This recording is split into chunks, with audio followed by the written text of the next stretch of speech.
The fallout from Dan Ashworth's sacking has begun with reports of disagreements, some revealing insights on his short stint as United's director of football, who's being lined up as a possible replacement. Let's run through all the latest Manchester United news that will keep you right up to date with everything. Welcome to Man United Review. My name's Jamie. Before we get into it, please smash a like on the video.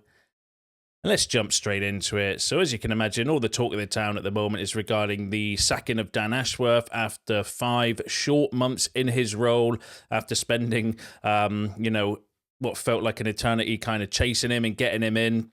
So let's run through what's been said, who said what, because I think you can kind of then read between the lines around what's kind of actually been happening regarding the situation. So firstly, let's start with the kind of credible stuff, which is from Fabrizio Romano, saying Ten Hag was close to being fired even after winning the FA Cup, but Dan Ashworth's view was to continue with Ten Hag, which led to a terrible start to the season, and then Ten Hag being sacked and replaced with Ruben Amorim after just 2 to 3 months. So Jim Ratcliffe considered this a defeat. So Romano suggesting that one of the reasons that he's no longer our sporting director is because of the decision to keep and back Erik Ten Hag in the summer. I kind of have a bit of an issue with that, being honest, because I don't think it was just Dan Ashworth. They had this whole kind of review, season review and strategical review or whatever after the end of the season. And was it not everybody's decision to stick with Ten Hag? Obviously, we'll find out a little bit more as time goes on. But I don't know whether it was just solely Dan Ashworth's responsibility that, and it seems like maybe they're shifting the blame onto him for that. But according to Romano, was his decision, and then he obviously backed him in the summer, which is something that Jim Ratcliffe wasn't happy about, isn't been happy about. That's been widely reported, though, throughout the kind of start of this season, where, the reports were it was down to Jim himself. He would have preferred Thomas Tuchel as a manager. But, let me know what you think about that one in the comments. And then when searching for replacements for Erik Ten Hag, Sir Jim Ratcliffe wanted to hear ideas from Dan Ashworth due to his expertise at building structures. Ashworth did not provide clear, compelling arguments for who to bring in. His list of managers included Eddie Howe, Marco Silva, Thomas Frank and Graham Potter as a potential interim. Ratcliffe wanted more decisiveness and a dynamic appointment, someone with a certain charisma who was capable of shouldering the enormous responsibility and scrutiny that comes with leading one of the world's biggest clubs. Now, this came from a report from Laurie Whitwell and Adam Crafton, very credible sources in The Athletic when it comes specifically to Manchester United, suggesting that the kind of, I don't know whether this led to the ultimate fallout, but Ratcliffe went to him to kind of say, right, who do you want to get as a replacement for Erik Ten Hag? And he suggested, he was suggesting Eddie Howe, Marco Silva, Thomas Frank, Graham Potter as an interim manager. And that didn't go down very well with Jim Ratcliffe because he wanted somebody with a little bit more charisma and character. And, obviously we've got Amorim. I think he has that in abundance as well, like the way he carries himself. And apparently that was one of the issues that Ratcliffe had regarding Dan Ashworth. Ashworth was said to have had little input on selecting Amorim as United's new head coach, with Berta a major influence on the Portuguese getting the job. If it was Berta who flew to Lisbon when Ten Hag sacked to negotiate with Sporting president Federico Varandas face-to-face. Ratcliffe had met Amorim the week before as United were in Istanbul facing Fenerbahce. That's interesting. With Brailsford also present, Ratcliffe likes to understand big decisions before signing off, and he got on well with Amorim, whose charisma has made an early impression on fans and players.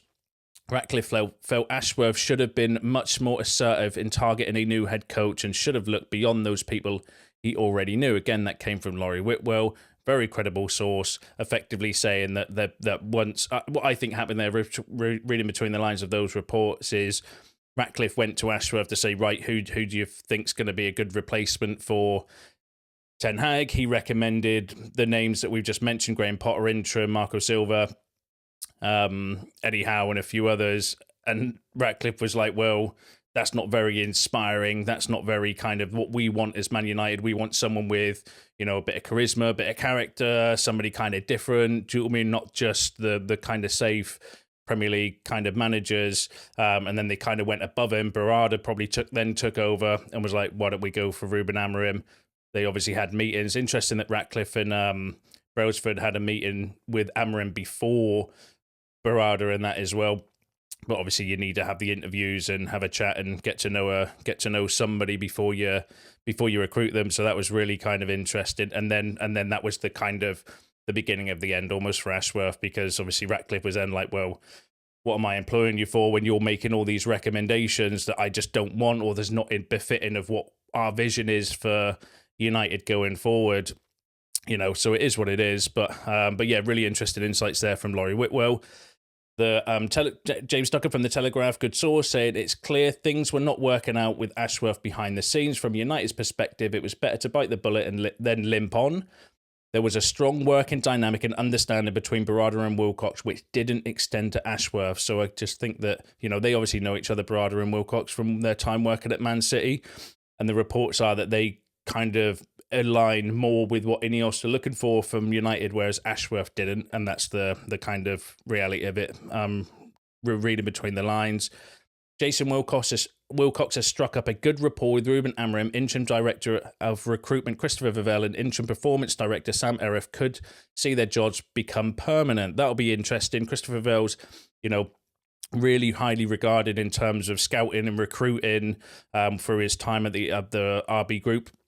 Got some fantastic players to his name and that he's kind of responsible for. I think you can see the types of like Kone, for example, that we've just signed, even though he's yet to make, a massive impact on the club, but he's highly, highly regarded as one of the best up and coming midfielders. And that's got Christopher Vivell's kind of stamp all over it. And I like that. Maybe that is what INEOS want. And Dan Ashworth just wasn't kind of toeing the line and making different recommendations to what INEOS align with. But yeah, it's looking like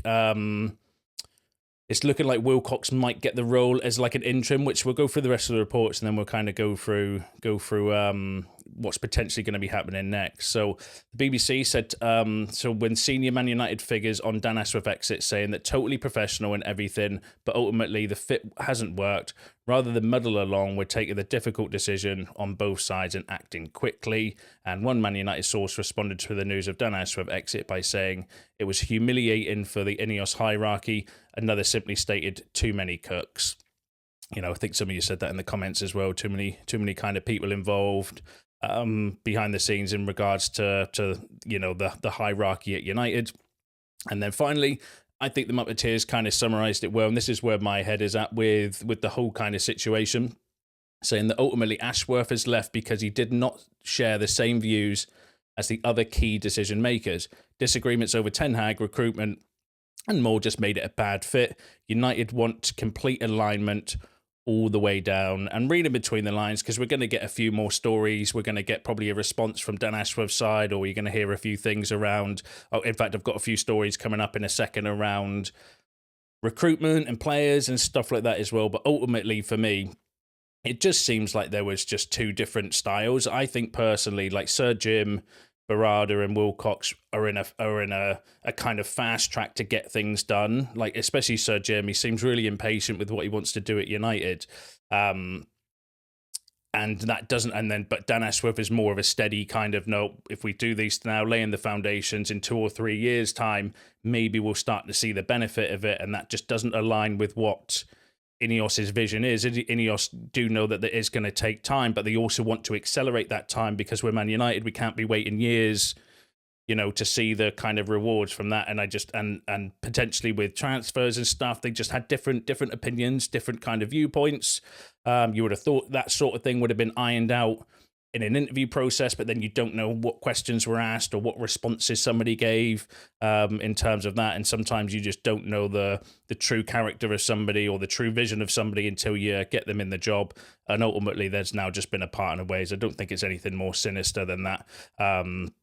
Reading between the lines, so it is what it is. And so let's go through what else has been said with potentially going forward. Oh, in fact, we'll go through the transfer stuff first. So sources told ESPN that aside from Matthias de Ligt signed from Bayern Munich in a combined £50.5 million deal with Mazraoui, every summer signing was driven by the recruitment department headed by Ashworth. Ten Hag wanted De Ligt, and despite believing the squad was already well stocked in centre-back, Ashworth sanctioned the move in order to show faith in a manager following his retention in the role weeks earlier. Sources added that the decision to acquire forward Joshua Zirkzee, a £36 million signing from Bologna, was driven by Ashworth's team based on data analysis, and the Netherlands forward has so far looked out of his depth in the United team, scoring just 3 goals in 21 appearances, and defensive midfielder Ugarte has had a disrupted start to United and has yet to secure a regular place in the team, while centre-back Lenny Yoro only made his debut on Wednesday's 2-0 defeat at Arsenal while suffering a foot injury during pre-season. And that all came from Mark Ogden, kind of suggesting that not necessarily the all of the signings, but that specifically the De Ligt one was more to appease Ten Hag as a kind of show of faith, based on the fact that they were going to sack him in the summer, then they didn't, then they gave him a new contract. So it looks like that was maybe one that Dan Ashworth kind of sanctioned to appease Ten Hag. Joshua Zirkzee apparently is one that Dan Ashworth and his team and all the data analysis were kind of looking at to bring in.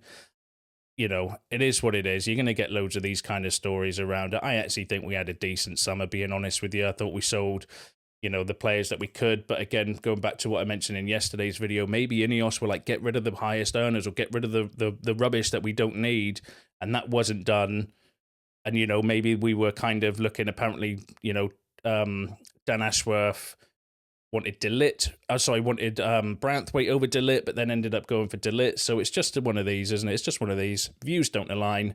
We want different things. Dan Ashworth's recommending, one side, we want another side, and that's it. It's as simple as that. So parting of ways is probably all around sensible to do at this stage rather than letting it drag on too long, which is what's widely put down in the reports. And then the only name that's come forward in terms of replacements, Andrea Berta is an option to replace Dan Ashworth that came from Damartio. Now, Damartio, was once a very credible source. He was the actual kind of original, in my head anyway, kind of transfer guru that used to get, was spot on with everything. Fabrizio Romano used to work for him. Now, not so good.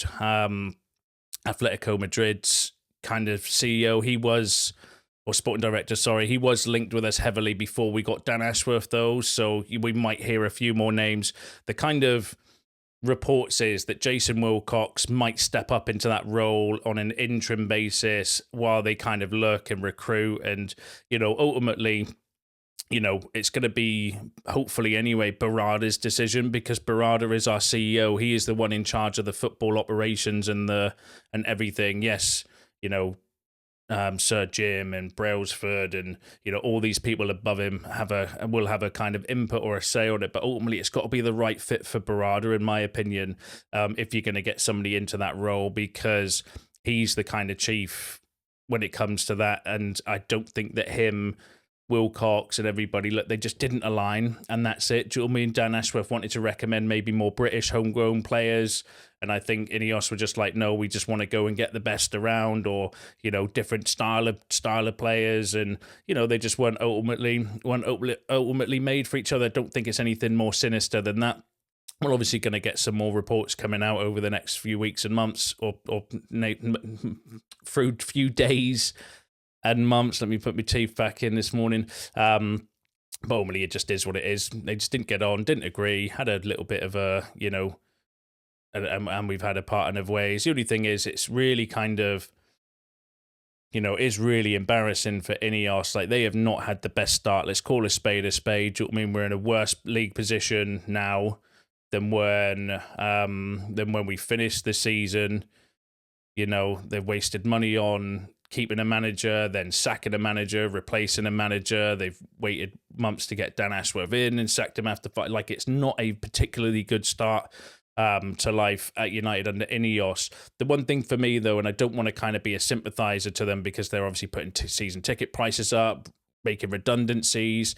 They have inherited a mess, so I still kind of blame all of this on the Glazers, because they're the ones that ultimately neglected Man United since they kind of took over and have never really been interested in anything apart from taking money out and sponsorship deals. So I don't necessarily want to go in too hard yet on INEOS, but it is really kind of embarrassing, the kind of start that they've had. But the only thing that I would say in defense of that is I think their intentions are in the right place. They've just made very bad decisions so far, but they've not really been here long enough to, if we had a foundation of a good CEO and a sporting director, and, you know, like if we had all of that in place and that structure was there and INEOS came in and they wanted to make a few tweaks, it probably wouldn't be as disruptive as it is bringing in brand new people, creating role. Like, we didn't even have a director of football. So yes, Ashworth came and gone within a short space of time, but we didn't actually have one before. So I do have a little bit of sympathy towards INEOS, as much as I'm not impressed so far with some of the decisions that they've made and some of the kind of things that they're doing. I do think they've got the right intentions in place. I just don't look like about how they're going about it. Do you know what I mean? Because they have to bring in a new CEO, a technical director, and a sporting director. That's the model that they want to go down. And to create those job roles, because we've never had them at United before, is embarrassing for the Glazers. The fact that it was an absolute shit show beforehand. But yeah, I do think that their intentions are in the right place. They're just not, they're just not making a very good job of it so far, are they? Let's be real. But let me know what you think in the comments. Let me know what you think about all the other topics discussed in today's video. That's you all up to date with the latest Manchester United news and transfer news. Smash a like on the video on your way out. Subscribe to the channel if you're new. See you in the next one.